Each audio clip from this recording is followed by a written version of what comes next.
Godhead, but he possesses 100% of the divine essence, because the divine essence is the qualitative infinite. It cannot be divided, and so that's the Orthodox Christian understanding. Do you accept that even in mathematics there are different kind of infinities? Yeah, I do. There's a quantitative infinite and there's a qualitative. Right. So the Trinity is who God is, right? That's right. Right. The Father is not Trinity. That's right as well, right? Not full Trinity. That's correct. Right. So the Father is part of the Trinity. That is correct. So if the Trinity is God, the Father is not God based on that definition. Say again? Because God is the Trinity. That is correct. Yeah. Because the Father is not the Trinity, he cannot be God, using that definition. And you have to be careful how you define your terms. You have to be nuanced in how you define your terminology.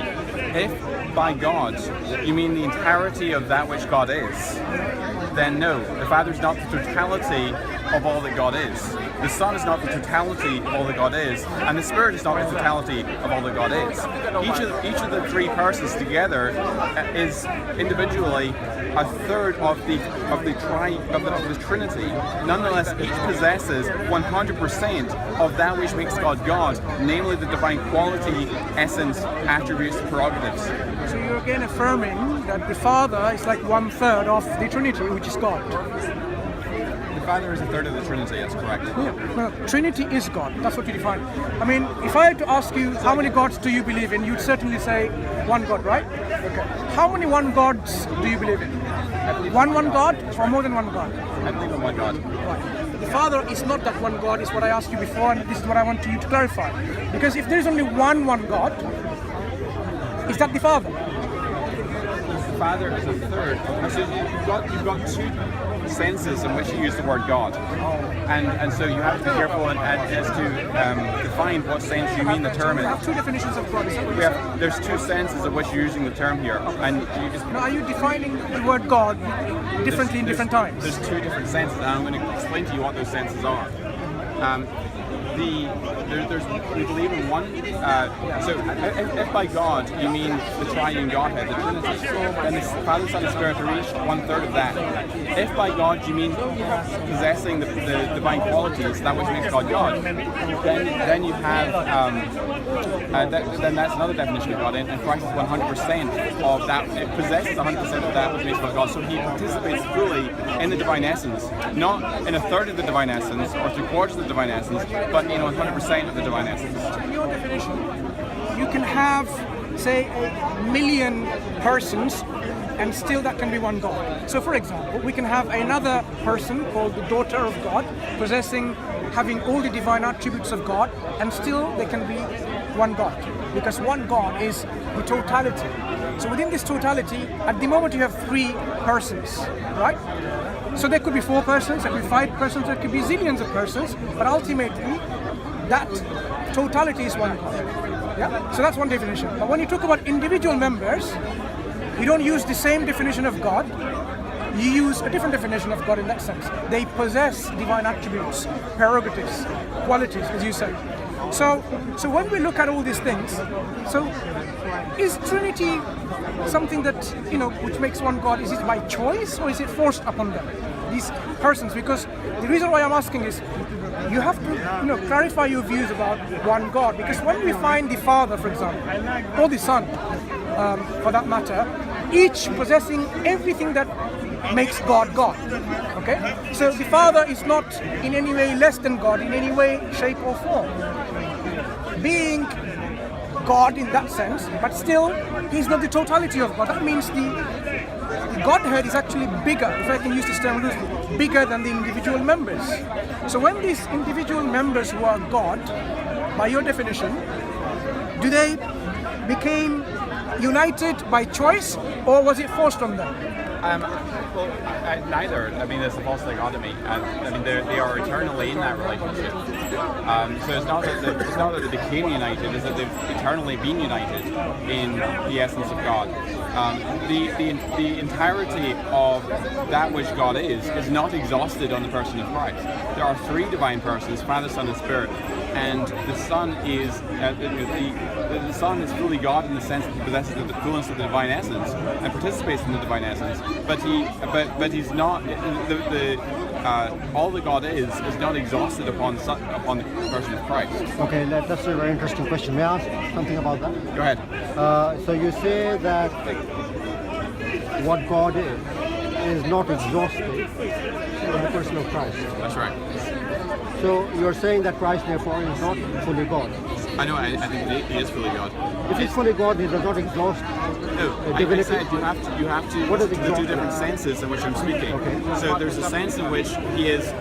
If by God you mean the Trinity, well, he's not the entire Trinity. So he's not the entire triune Godhead, but he's fully God in the sense that he participates fully in all of that which makes God God, the divine qualities, the divine attributes, the divine prerogatives, and the divine essence, and so forth. So there's two different senses, and I'm trying to understand that. Yeah. So when you say that he participates fully in all divine attributes, does that not mean that he exhausts that which makes him godly? Well, You said he doesn't, right? well, sure. There's also the Father and the Son, and they have different roles within the Trinity. They have different functions within the Trinity. In terms of the divine attributes, these are fully possessed by the Son, fully possessed by the Father, fully possessed by the Son. Nonetheless, the Father, Son, and Spirit are distinctive personalities who are not interchangeable. And in the person of Christ, you don't have the fullness of the Trinity. You have the fullness of the divine substance, the divine essence. You cannot divide something which is qualitatively infinite. So Christ does not exhaust that which is God, right? So that which is God has something other than Christ. Say again? Has something other than Christ. That which is God includes other than Christ. That which makes God God is the divine attributes. God includes other than Christ. Again, you're using the term. There's two different senses in which the term can be used, and so you have to be careful in how you define your terms. That's the So point. in the sense that you were speaking about Christ not exhausting divinity, in that sense, divinity includes other than Christ. Again, you have to define what you mean. I'm speaking in whatever definition you have. So, again, there's two ways in which the word divinity is used, right? There's the possession of the divine qualities, the divine attributes, omniscience, omnipresence, omnipotence, and so on, benevolence, all these are divine qualities and attributes. The Son possesses those in the fullest sense of the word. But the Son does not. In the person of Christ, you don't find the Spirit in the Father, because the Son is one of those three persons. So in one sense, the Son can be said to be a third of God in one sense. In another sense, he is 100% God. So there is a sense in which God is divisible. Sorry? So there is a sense in There which is a God sense, there is a sense, and there's it's not. there's a sense in which there's a sense in which God is divisible. That is the Orthodox historical understanding of the Trinity. It's a heresy. It's not. No, it's a heresy if you divide the divine essence, which I don't do. Say Jesus is a third of God is a heresy. In one sense, it is. In any It's sense. a sense. It's a heresy if by God you mean the divine essence. If you divide the divine essence, that is indeed the heresy of I partialism. mean it by the definitions of traditional Orthodox Christianity, the creeds of Athanasius. Yeah, I've read the Calvin, Athanasian and Creed. so I'm very familiar with church history. And the language you use, maybe it's just the language you use, veers off occasionally into heresy. It does. But hey, this is Speaker's Corner. It doesn't really matter. Okay. We're not interested in identifying one's belief as a heretical or orthodox. It's the concept. Is this concept coherent or not? Because what I find is, I still don't understand how you have each person possessing the fullness of God. It's not one God. Because you have one God, the Father, and one God, the Son, and one God, the Holy Spirit. Why do you then say that's not three gods, but that's one God, when clearly each member is clearly one God?